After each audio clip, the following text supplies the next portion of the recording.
ফের ইসলামপুর শহরে এক স্বর্ণ ব্যবসায়ীর বাড়িতে আয়কর হানা। বৃহস্পতিবার এই ঘটনাকে ঘিরে চাঞ্চল্য ছড়িয়েছে ইসলামপুর শহরের জীবন মোড় মাঠপাড়া সংলগ্ন এলাকায়।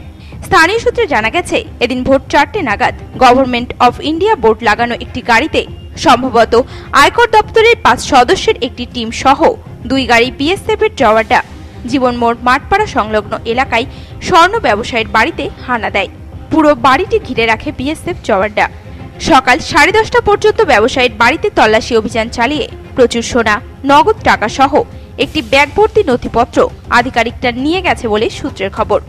বাড়ির প্রত্যেকের মোবাইল ফোন বাজেয়াপ্ত করার পাশাপাশি ওই ব্যবসায়ী সহ মোট 4 জনকে আধিকারিকরা আটক করে নিয়ে গেছে। প্রতিবেশীদের সাথে তেমন যোগাযোগ না থাকায় ওই ব্যবসায়ীর নাম জানা যায়নি।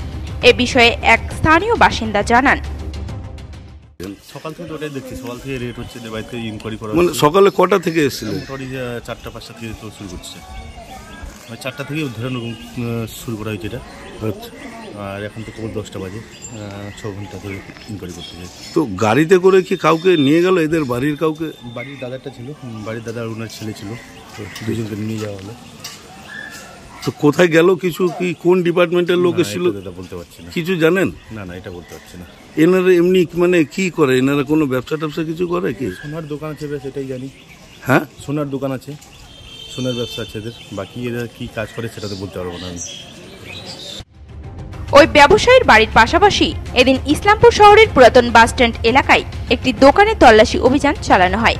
ওই স্বর্ণ ব্যবসায়ীর ইসলামপুর শহরের পুরাতন বাসস্ট্যান্ড এলাকায় সোনার হলমার্কের একটি দোকান রয়েছে।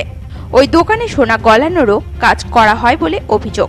তল্লাশি অভিযানের পর ওই দোকানে তালা মেরে রাখা হয়েছে বলে সূত্রের খবর।